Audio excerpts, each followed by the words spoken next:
In this presentation, I'll outline the models of blended learning described in Classifying K-12 Blended Learning, a white paper published by the Innosight Institute, now known as the Clayton Christensen Institute for Disruptive Innovation.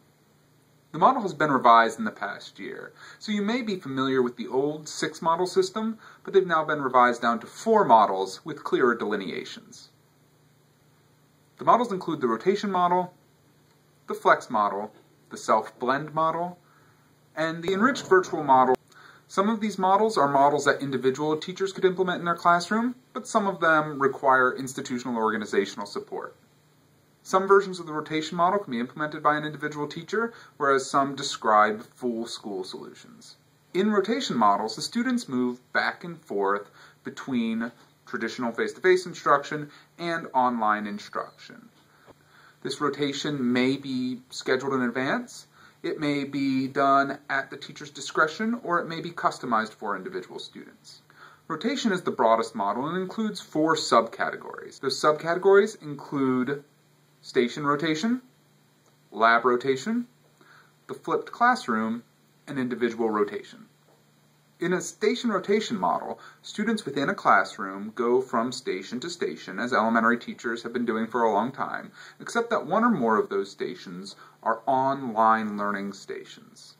In a lab rotation model, students go to different locations within a building on a rotating schedule, and one of those locations is a learning lab where they engage in online learning.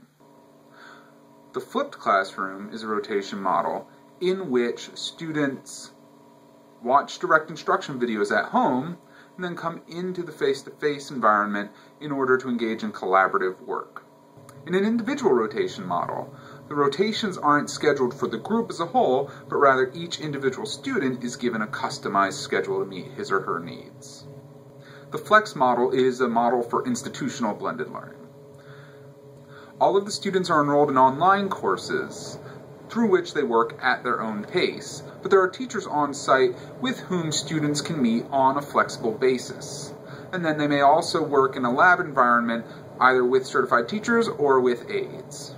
In the self-blend model, students take advantage of opportunities to take additional online courses to supplement their traditional face-to-face course enrollments. Anytime a student enrolled in a face-to-face environment signs up for an online course, he or she has created a self-blend environment. These can arise in many ways. A student interested in international business might choose to take an online Chinese course through, say, the Blended Schools Language Institute in order to add enrichment to his or her own education. Some schools work really hard to encourage this sort of self-blend learning, essentially making it an institutional model for them. But in some states, this is the de facto model that is required for all schools, as laws require schools allow students to take online courses through a state cyber school or through a cyber charter. And finally, the enriched virtual model describes schools in which every course is split between an online component and a face-to-face component. These are called enriched virtual because they're essentially virtual schools with an added face-to-face component. In these environments, students don't necessarily go to a brick-and-mortar classroom every day. The schedule may be more flexible, more irregular. Later in this lesson, you'll be able to look at the white paper in order to see a more detailed description with specific examples of each model.